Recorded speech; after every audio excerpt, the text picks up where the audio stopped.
गांधी जी महाराज अजय पोतन तुझे ने जगले ने पगले मेणा बोले छे हे मेणा हे मारा ती सहन નથી થતા માટે રાજમાંથી તમારા માતુશ્રીને બોલાવો આજે પરતન બોલાવે મધુસરિયા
अरे माता मारा महाराजा बोला हे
ना सासरे चाली जाए माटे लूलो लंगड़ो के बाद गोगड़ो हे पण कूर होता राजगादी संभाला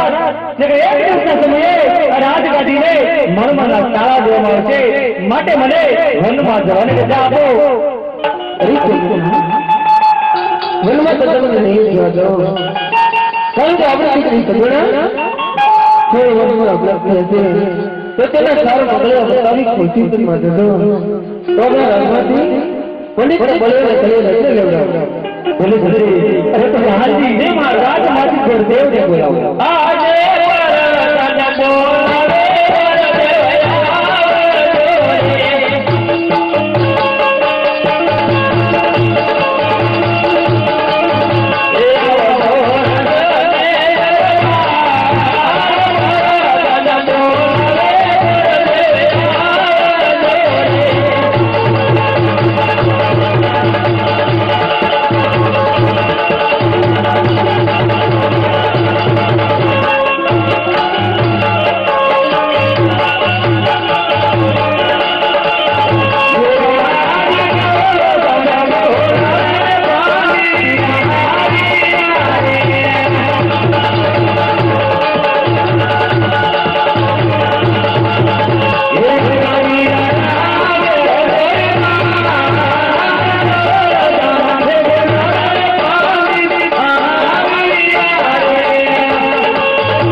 પરતન બોલાવે અત્યારે રાજા બોલાવવાનું કોઈ કારણ બરાબર છે મહારાજા બોલાવે અરે મહારાજ જલ્દી દેખાવો મહારાજ આજના શરણોમાં ગુરુદેવના પ્રણામ છે મહારાજ કહો મહારાજ અત્યારે રાજા બોલાવવાનું કોઈ કારણ અરે ગુરુદેવ અત્યારે રાજચંદ્ર બોલાવવાનું કારણ કે મારી દીકરી સગુણા હેમનું સત્પનું શ્રીફળની તમારે જવાનું છે હા મહારાજ દીકરી સગુણાનું શ્રીફળ લઈને જવાનું છે પણ મહારાજ ક્યાં જવું ને ક્યાં ન જવું એની મને વાત કરો મહારાજ હા ગુરુદેવ હા ગુરુદેવ देव से जाइए पद से जाइए जो पिंगल के नहीं जाता काके पिंगल के राजा पटिया साथे मारे विष गोरिचा वेर चलावे छे माटे पिंगल के नहीं जाता हाँ महाराज देश प्रदेश से पिंगल बदलने जवानों कारण कि तुम्हारे महाराज पिंगल बदलने 20 वर्ष ना गए पर महाराज जे राज्य ની અંદર કે જે દેશની અંદર દીકરી સગુણાનું લેવું થોડી જિલ્લાવે આવું એ તમારે માન્ય રાખો છે મહારાજ તમે ગુરુદેવ જેવી તમારી આજ્ઞા મહારાજ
દુઃખી તો નથી ને તમારી જેવા રાજાને મારી જેવો બતાવે થોડે રાજના દુઃખ હોય સરસ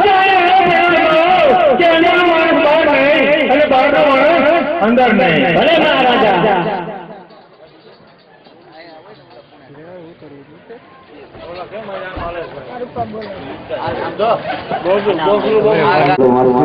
મારે એટલે કોણ એનો કોણ લાગુ તું તો બરોબર એનો પ્રધાન એમ કે મોવા રોટી ચાટણીઓ છે તું લોટ ચાટણીઓ એટલે કોણ ખહુરિયા હમ બોલે પાછો આમુ તું મારી હામે કોઈમાં અંદર આવું પાછું આવું છે ભાઈ જાતા મહારાજ ને પૂછ્યું આ કયું નગર છે ને કોણ રાજા રાજ કરે છે તો કઈ દેની કોણ આ પિંગલગઢ નગર છે પટિયા રાજા રાજ કરે છે તારે કોનું કામ છે મારે તારા મહારાજ નું કામ છે એનું કામ છે જાતા મહારાજ ને કીધે કે ઘોડે વંદરાવાની રજા માંગે છે ભૂદેવ ઈ વળી કેવા હોય એને કહેજે ને હમ ખબર પડી જાય જાને કહુરિયા અરે મહારાજા તે રૂખડિયા જો રાજા હોય તો ખુશીથી રાજમાં લઈ આવો અને જો રૂખડિયા હોય તો દક્ષિણા આપી વિદાય આપો તમે રાજના છો કે રૂખડિયા રાજના બાકી બા દેવડાની બજારમાં રાજની ભાઈ સાવે તાકા ભામાં તારા મારાની રાજની ભાઈ સાવે રાજનો છો ને રાજનો અરે મહારાજા બોલો પ્રધાનજી ગોતો એમ કે રાજના છે અને ખુશીથી અંદર આવજો બે આવો ખોરિયા નગરપતિના શરણોમાં બુદેવના પ્રણામ છે અરે પંડિત આપ ક્યાંથી આવો છો શું તમારો રાજ છે અને કોણ તમારો રાજવી છે સાંભળો મહારાજ કે પોકરણગઢથી આવું છું પોકરણગઢના રાજા અજમાલ તેમની દીકરી સગુણાનું લીલું શિખર લઈ તમારા રાજ સુધી પધાર્યો છે મહારાજ ખબર પડો પંડિતજી એ શિખર કદાચ શિખરમાં નહીં આવે કારણ કે પોકરણગઢના રાજા અજમાલને અને મારે 20 વર્ષના વેઠા આવે છે જાણો છો મહારાજ કે તમારે અમારા મહારાજ એટલે 20 વર્ષના વેર છે પણ મહારાજ વેર તો તમારે મહારાજ અજમલને છે એમાં દીકરી સગુણાનો શું દોષ છે મહારાજ અને મહારાજ કાતો દીકરી દેવાથી કાતો દીકરી લેવાથી વેર ઓછા થાય છે મહારાજ આટલો બધો ક્રોધ છોડો અને વેર ભૂલો મહારાજ વેરી પતિ એકવાર દેવાય બનો તો જીવન જીવવાની કેવી મજા આવે તમારી સત્ય છે પ્રધાનજી રાજમાતા દેવા પણ આપને બોલાવો કેમ ખબર મારું તો તિરિયા હમ એનું હું કીધું જે કેડું બધું થઈ ગયું ને પેલા પડી ગયા દીકરા અમે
અત્યારે રાજનગર બોલાવવાનું કારણ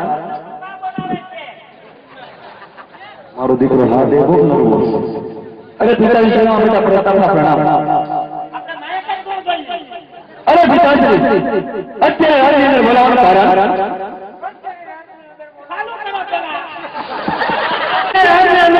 કારણ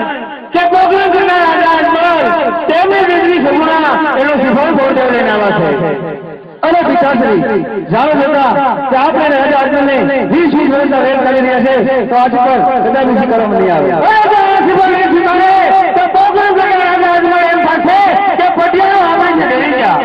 અરે પિતાશ્રી આગળ પંડિત અને પાછળ મારું સૈન્ય જાય અને રાજા અર્જુન બતાવીશ કે પટેલ કરવામાં કેટલું પાણી છે. આ શિવાજી નહીં ચિંતારે તો ગોળદેવ બહુ મધ્યા છે એનો ભાવ આપણા સૂર્ય છે. ભલે પિતાશ્રી દેવી તમારી આજ્ઞા. આમ કરી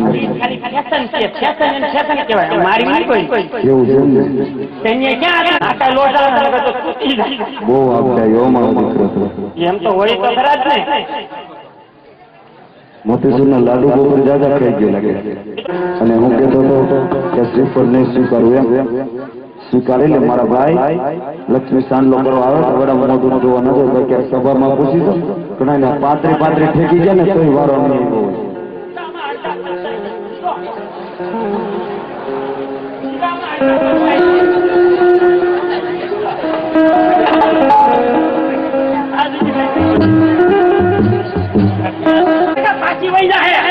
બોલી નથી તારી દિશા આવી એના કરતા મને મૂંગો રહેવા દે. તારી દિશા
દિલાવી દીધા. હવે કઈ કામ કરે તો કે ન કરતા દાદાવાની દાવાગે.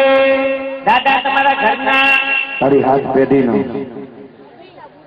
અરે મહારાજા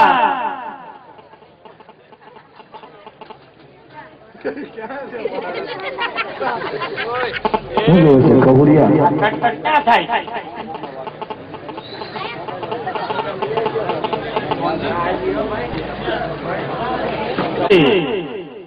લીલુડા નારિયેળ જિલ્લા દીધા કઈ કામ હોય તો કહો. ગોરધરે જોશું મુરત પણ જોતા જાય. ગોરધર મુરત જોવાના છે.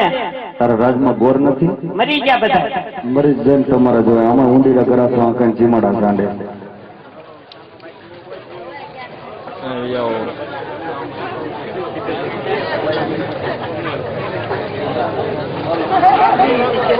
પેલા રે વાના રે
भी हो मैं काम कर दो के अरे महाराजा बोलो प्रधान जी। मंदिर लगा के काम मत कहो वो तो जो मंडप पर रुकावट कर जाए।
अरे महाराजा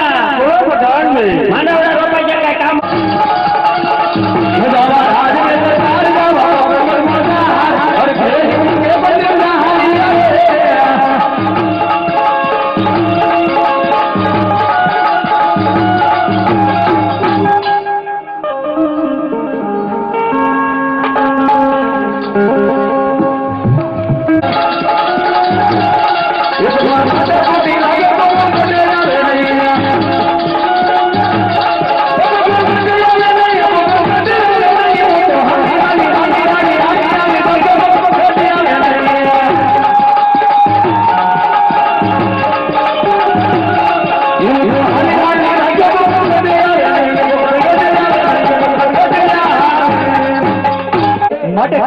नहीं जाता तो सब माटे रस्ते होते हो महाराज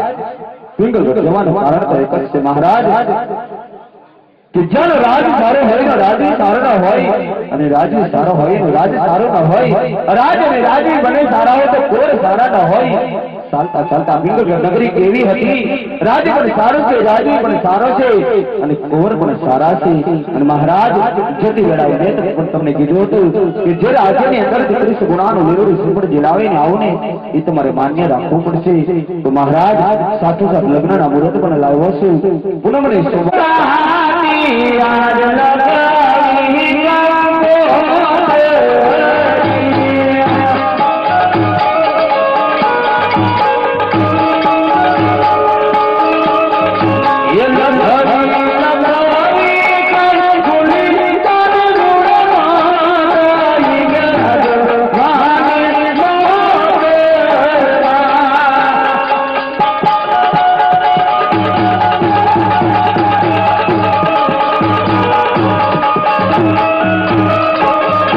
ये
જાઓ બધા જઈને શાંતિથી નીચે બેસી જાઓ મારા મિનલ વેવાણ રમીની ઈડા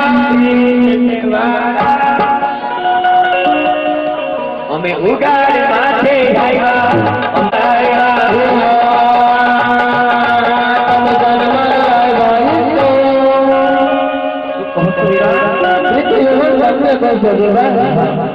તમે વનમાં લાવ્યા વગાડે પીડી ઉગાડે માથે આવ્યા અમદાન છોડી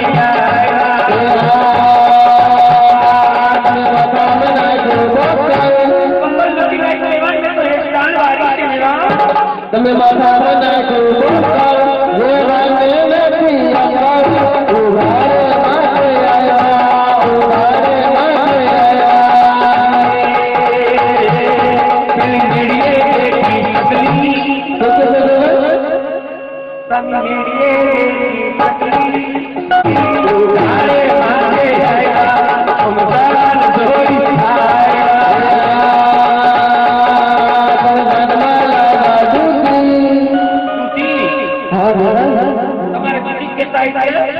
हमारे नहीं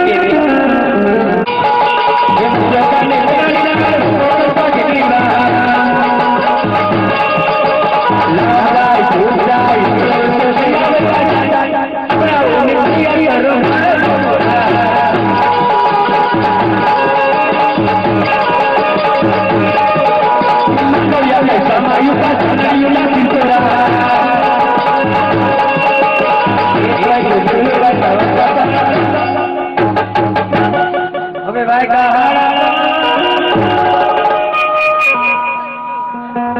बोला कमाल जिंदगी हमारे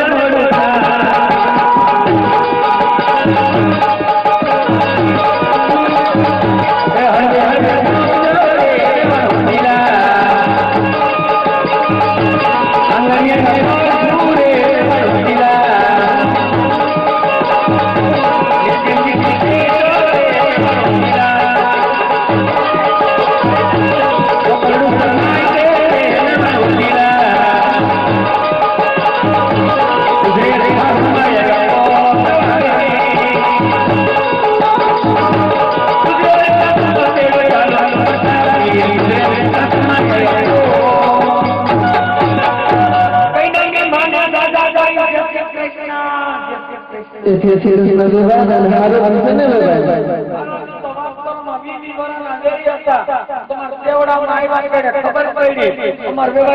स्वामीनारायण धर्म लागे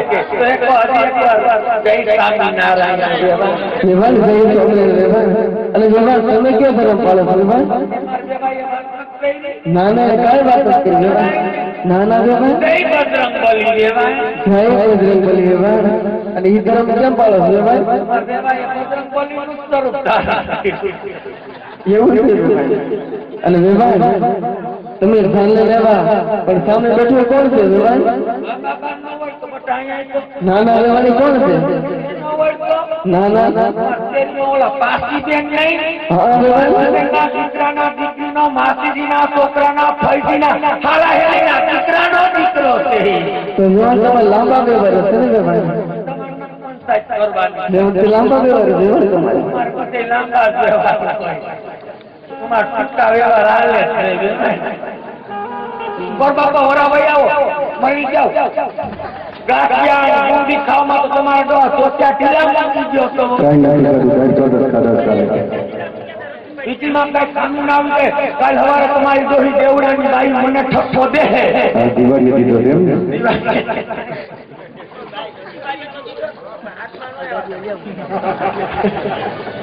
કે પ્રતાપમાં ગાંડ લઈ જાય કે વીટીમાં ખામી લઈ જોઈ જાય तुम तुम्हारे दक्षिणा से ले ले तो तुम्हारी हाथी पेटी में नहीं से दक्षिणा से जाए तो विधि में खामी आई टोपी मफलर पंडी अदपोना कोथू काटी बीजा ई फैक्टरी है अरे परोदुनी ना फॉर्म आइट लगे 100 महीना પછી તમારો તો મંડપ પર જાય મીઠા વરે જાય ને કોની આવશે હરિયા પાટી કેરા થાય ને તઈ ખબર પડે માંડવામાં સપૂર્ણા બેન ને બોલાવો મંડપ વરિયે કનિયા બજરાવાનો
મિત્રો જેટલી તમારી શાંતિ નિષ્ઠતા હતી એટલી જ અમને રમવાની મજા આવશે બાપા. આ કોઈ ભવાયા સરગાળા નથી મિત્રો. શાંતિથી બેસી અને જોજો તો જ મજા આવશે મિત્રો અમને રમવાની. અમારું રૂંધાય ગામનું જય બાબા રામદેવ રામમંડળ રમતું રમતું બેની સગુણાના 4 વર્ષ સુધી પહોંચી ગયું છે મિત્રો. 4 મહિનાની અંદર યથાશક્તિ પ્રમાણે દાન કરજો. જે કાંઈ પૈસા જે કાંઈ ફાળો થાય અમારા ગામની અંદર 12 દિનના ધણી બાબા રામદેવજી અને મા ખોડલનું દેવળ બનાય દેવળ અંદર પૈસા વાપરવામાં આવશે મિત્રો. પેટમાં પીગળી છે ફરીથી પાણી પીને ઘટેના સરિતા નીર તને દિયે ધન ફૂટે એમાં સહાય કરે રામ મિત્રો. તમારા ગામમાં જાજો કહેવાનું ન હોય બાબા, કારણ કે ખબર જ હતી આ અમારી ત્રીજી કા ચોથી નાઈટ છે તમારા ગામની અંદર.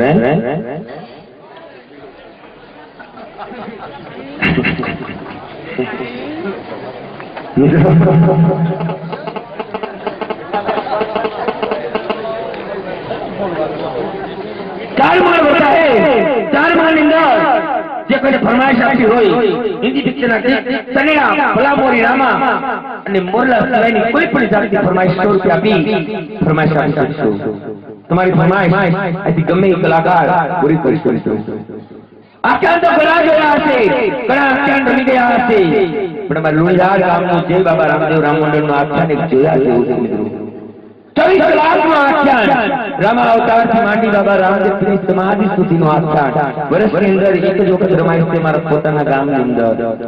આખ્યાનની અંદર બધું હાચું હોય, હસુકલા ઘોડા, હસુકલા કેટા, હસુકલા બકરા, હસુકલા હાંડિયા, કે હાથીની અમારી અજવલ રાજા થાય, કે આખ્યાનની કેસર જોતી હોય તો તબલજી પાસે આવી અને કેસર પ્રાપ્ત કરી જાય. કેસરની કિંમત છે 150 રૂપિયા. મિત્રો આખ્યાન તો ઘણા છે આપી, પણ મિત્રો એક નજરેથી નિહાળ્યું ન હોય, તમારી નજરેથી જોયું ન હોય એવી અહીંયા ભગવાન શ્રી કૃષ્ણે ગોકુળ મથુરાની અંદર રાસલીલા રચીને એ રાસલીલા ભજવીને બતાવવાની છે મિત્રો. પણ તમારી આવીને આવી મોજ હશે તો ઉદેવ પેલા મંગળ બતાવતા હું કપડા ચેન્જ કરી આવું. ઘરના લઈને નાદીન ભેગા ભેગા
सोना श्रीखा दान देवाना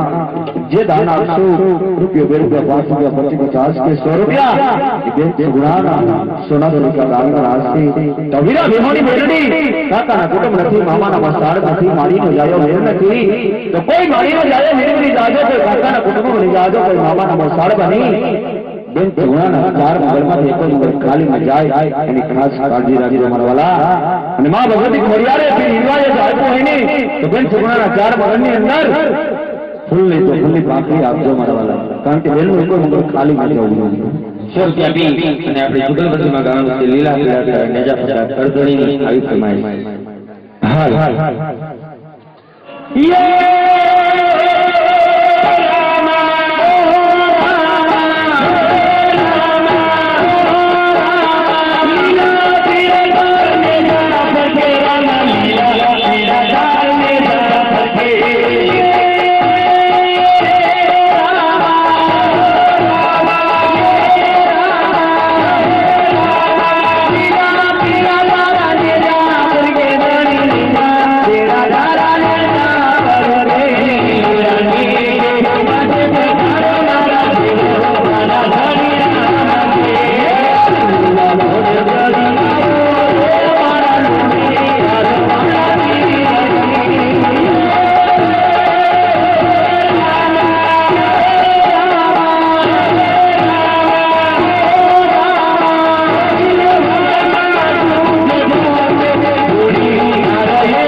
मारी माना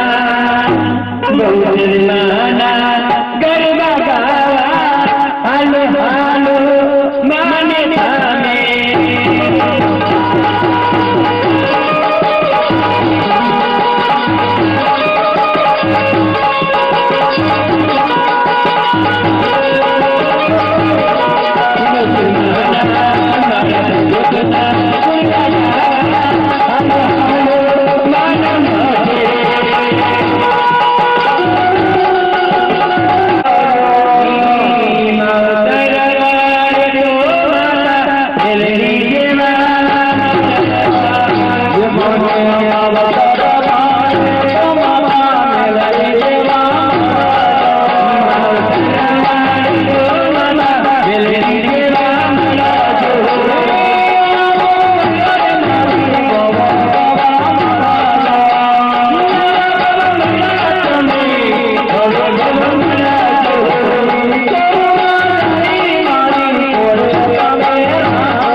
Thank you.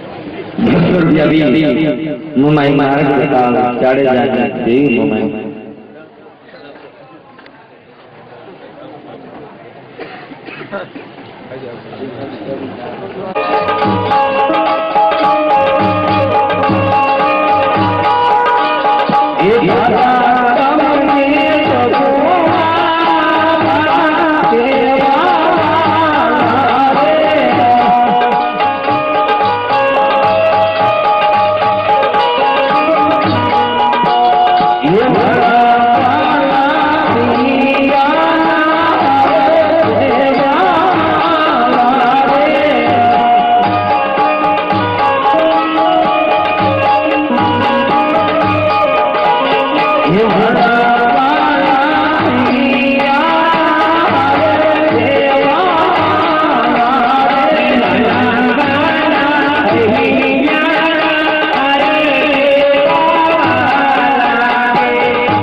गाड़ी गाता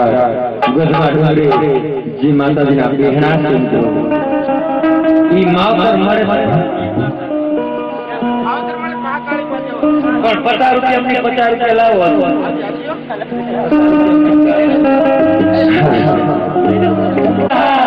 गाड़ी घेरा माना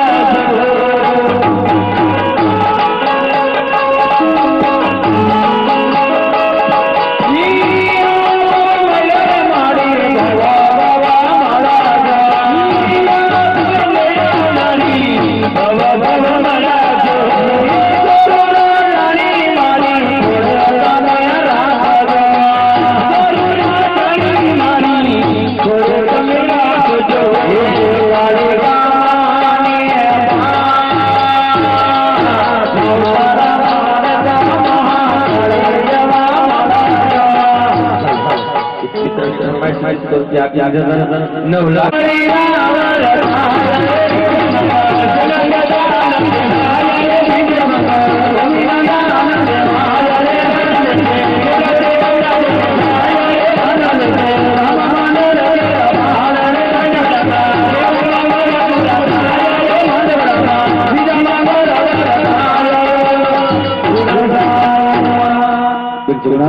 अभी तो हम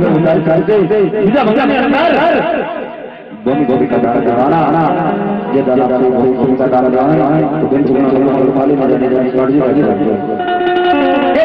जी जा मंगलिया मरदा या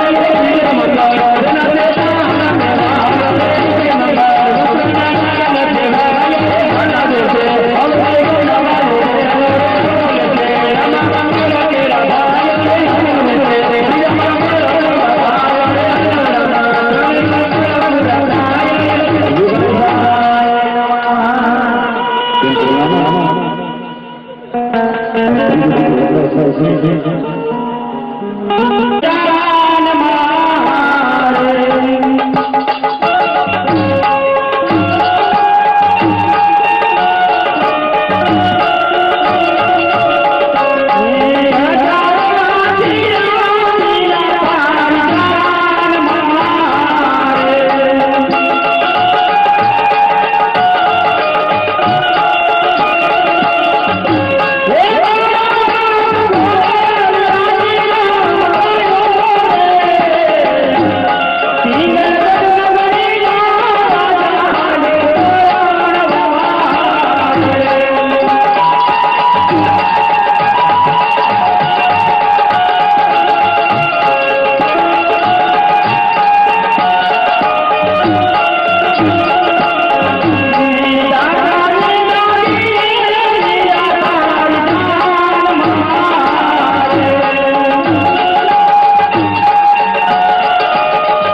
तारी तारी करो मारे नहीं नारी बेड़ा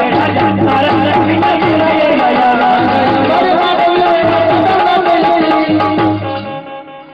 हमारी धने जो मतलब लगे हिपी तो मेरे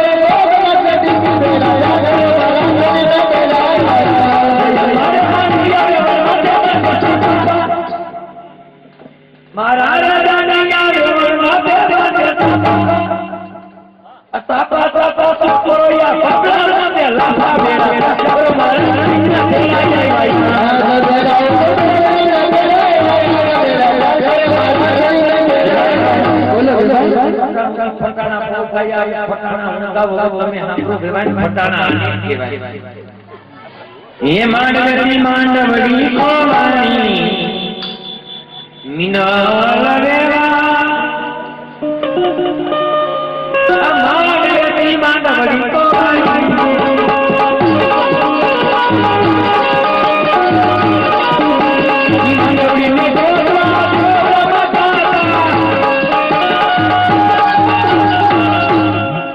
उगली ना बस्तर माती भेड़ी देवाई मांडवरी मांडवरी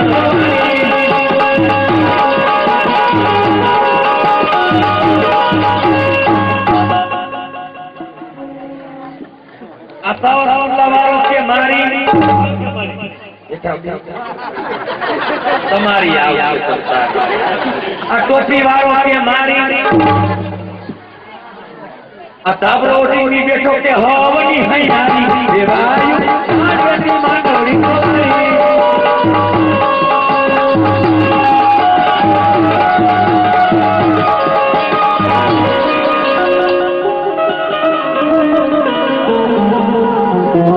मोहन बाबा के मोटी तो मारी नंदी बाबा कोटवाला के नानी माया बाबा हमारे मफलक वाला के माया बाबा मफलक वाला के माँ बो अपनी देही देवायु मांडवरी मांडवरी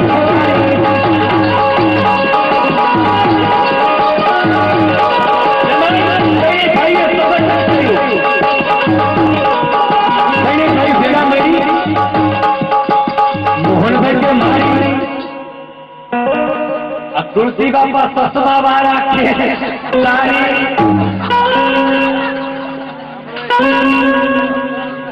बोला सऊदी भाई के सावनी सैयारी देवायु मांडवरी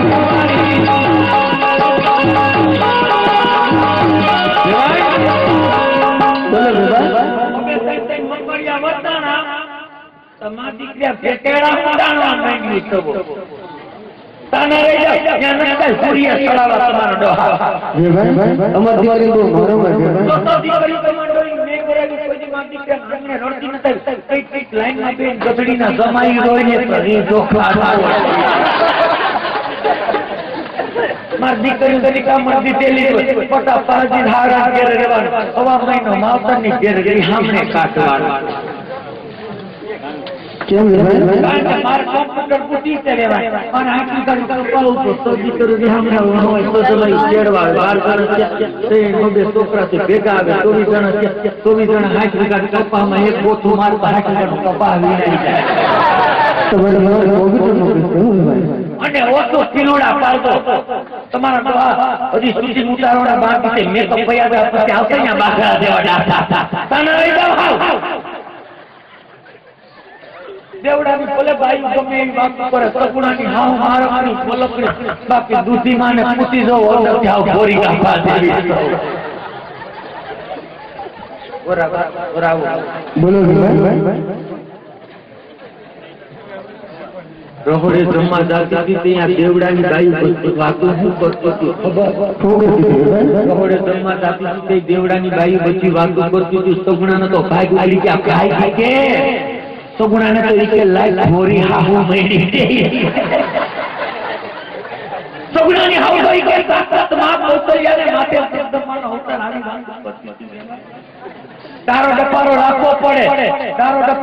પડે પછી જો શાંતા માની 80 વર્ષે લુગડા ધોવાનો વારો આવી ગયો દેવડા બાઈ બોલે ગમે વાત કરે સપનાની હાવ મારા બોલે મારી લઉં ને બોલી લઉં એટલું લાભુબેન ને પૂછી દો અંદર જાવ ભોરી ગાફા દેવી અને કરિયાવાળામાં શું થઈ રહ્યું કરિયરમાં કોઈ તમે ખામી રાખી નથી ભાઈ સામી નો રાખ્યો ને મોટો માલો પ્લસ પરિણામ દીધો તમે અમારે રાજા રજવાડમાં કરિયાવાળાની કમી ન હોય અમારામાં રિવાજો બહુ કરિયાવાળી આવે તો દીકરીઓ મરી જાય મારા નણંદ પોરી પાણીમાં બીમાર હતો એટલે નથી આવ્યા 15 વર્ષ થયા આનું આવ્યા 13 વર્ષ એનો પાણીનો છે તમારી દીકરી કરિયાવાળી આવશે તેમાં નણંદાણું વળી જાય નણંદાણું વળી જાય તો મારે હાહુ આણું વળીને આવશે હું એવાય માગી તમે જમવામાં ભજીયા બનાવ્યા હું અમારી જાતરીઓ ભજીયા ફૂટી ગયો લોટી ગઈ ધાણા ફૂટી ગઈ મેથી ફૂટી ગઈ પછી માંડવિયા ગઢડીના વિસ્તારમાં થઈ જાય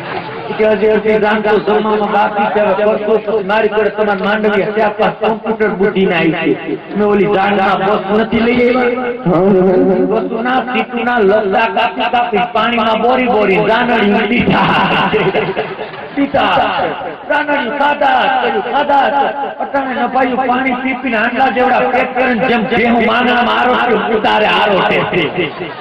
હવે ટેકમાં ભેગા જેથી કૃષ્ણ બોલું ચાલ્યું મારી તો હાથી બોલી રહું બોલી હે અડિયાના બોલ ગભરાવે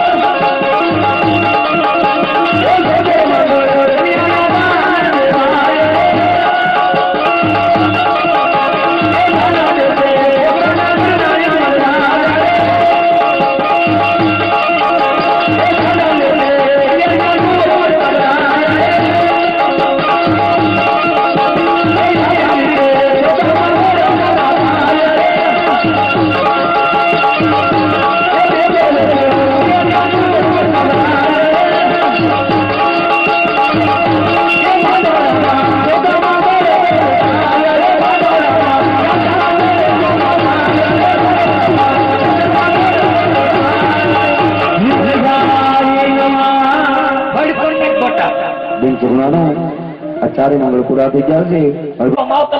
મૂકો બિલકુલ આહુડું પાડતા નહીં હો જાય ના તો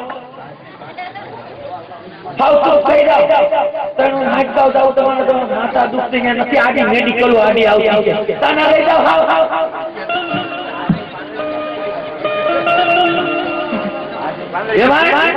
આ તો તોડી નાખો લાગે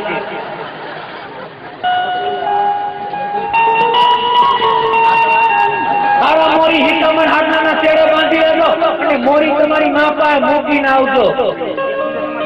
ઓસારો તો ઘડી પર પીપુ બંધ કરજો બટા કઈ નો જાય નતો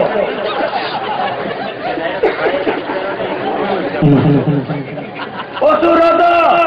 થોડા આમડા પાડતો થોડા આમડા તમારા ડોહા કરિયાવરમાં ભેગા લેતા આવજો હજી અહીંયા પાડવાના બાકી છે જે ભાઈ અમાર દીકરી બહુ મારો મારે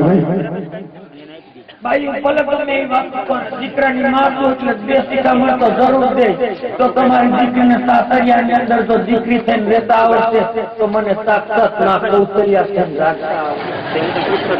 જો તમારી દીકરીને બહુ થઈને રહેવું તો પછી તમને તો ખબર તો મને આવું થતા તાના રહી જાવ તમે જરાય નો કોસવા બિલકુલ આવું તમે રોવાનો પર મારું હોય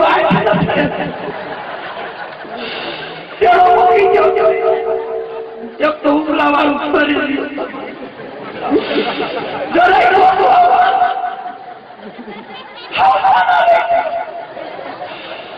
એવું લાગે મા દીકરી વોટ્સઅપ પર વાત કરી લેશો બટા માણસોને બહુ મિત્રો સુંદર મજાનો તમારા પવિત્ર અને પુણ્ય ચોકની અંદર ઉભી રહ્યો છે આજે મેં બે ફરી પૈસા લઈ એક વખત સગુણા મહિના 4 નંબર બતાય ત્યારે ને બીજી વખત 12 બીજના મહિના બાબા રામદેવ પીરસને બતાય ત્યારે